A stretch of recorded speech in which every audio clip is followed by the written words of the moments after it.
Sanchar times Kannada news Gauribidanur ವರದಿ.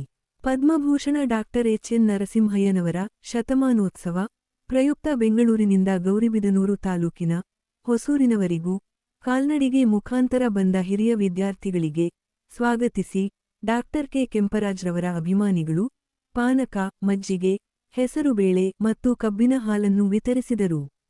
ಈ ಕಾರ್ಯಕ್ರಮದಲ್ಲಿ ಕೆಂಪರಾಜು ಅವರ ಅಭಿಮಾನಿಗಳಾದ ರಾಜಶೇಖರ್, ಆನಂದರಾಮ್, ಮಧು, ಡಾಕ್ಟರ್ ಆದಿಮೂರ್ತಿ ರೆಡ್ಡಿ, ರೂಪಾ ಇತರ ಮುಖಂಡರು ಉಪಸ್ಥಿತರಿದ್ದರು.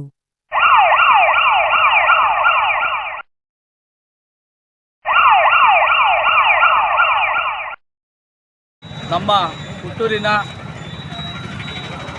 ಡಾಕ್ಟರ್ ಎಚ್.ಎನ್. ನರಸಿಂಹಯ್ಯನವರು ಇವತ್ತು ಸ್ವತಂತ್ರ ಹೋರಾಟಗಾರರು ಹಾಗೂ ಗಾಂಧಿವಾದಿ ವೈಜ್ಞಾನಿಕ ಚಿಂತಕರು ಆಗಿರುವಂತಹ ಪದ್ಮಭೂಷಣ ಡಾಕ್ಟರ್ ಎಚ್.ಎನ್. ನರಸಿಂಹಯ್ಯನವರ ಹಳೆ ವಿದ್ಯಾರ್ಥಿಗಳು ಬೆಂಗಳೂರಿನಿಂದ ಕಾಲ್ನಡಿಗೆಯಲ್ಲಿ ಶತಮಾನೋತ್ಸವಕ್ಕೆ ಹೊಸೂರಿಗೆ ಆಗಮಿಸುತ್ತಿದ್ದರು. ಗೌರಿಬಿದನೂರಿನಲ್ಲಿ ಇವತ್ತು ವಾಲ್ಮೀಕಿ ಸರ್ಕಲಲ್ಲಿ ಸಮಾಜ ಸೇವಕರು ಡಾಕ್ಟರ್ ಕೆ. ಕೆಂಪರಾಜಣ್ಣನವರ ನೇತೃತ್ವದಲ್ಲಿ ಇವತ್ತು ಹೆಸರುಬೇಳೆ, ಪಾನಕ ಮತ್ತು ಮಜ್ಜಿಗೆಯನ್ನು ವಿತರಿಸಲಾಯಿತು, ಕಬ್ಬಿನ ಹಾಲನ್ನು ವಿತರಿಸಲಾಯಿತು.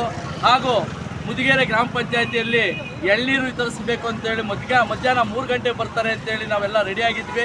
ಕಾಲ ಅತೀತವಾಗಿದ್ದಕ್ಕೋಸ್ಕರ ಇವತ್ತು ವಾಲ್ಮೀಕಿ ಸರ್ಕಲಲ್ಲಿ ಬಂದಂಥವರಿಗೆ ಸಮಾಜ ಸೇವಕರು, ದೀನದಲಿತರ ಬಂಧು, ಬಡವರ ಆಶಾಕಿರಣ, ಸರ್ವ ಜನಾಂಗದ ನಾಯಕ ಸಮಾಜ ಸೇವಕರು ಕೆಂಪರಾಜು ಅವರು ಇವತ್ತು ಎಲ್ಲ ವಿದ್ಯಾರ್ಥಿಗಳಿಗೂ ಮತ್ತು ಅಲ್ಲಿಂದ ಕಾಲ್ನಡಿಗೆಯಲ್ಲಿ ಬಂದಿರತಕ್ಕಂಥ ಎಲ್ಲರಿಗೂ ಹೆಸರುಬೇಳೆ, ಪಾನಕ, ಮಜ್ಜಿಗೆಯನ್ನು ವಿತರಿಸಿದರು. ಈ ನಾಳೆ 31 ನಡೆಯಲಿರುವ ಶತಮಾನೋತ್ಸವಕ್ಕೆ ಎಲ್ಲರಿಗೂ ಆಧಾರದ ಸುಸ್ವಾಗತವನ್ನು ಸಮಾಜ ಸೇವಕರು ಕೆಂಪರಾಜು ಅವರು ಕೋರಿರುತ್ತಾರೆ.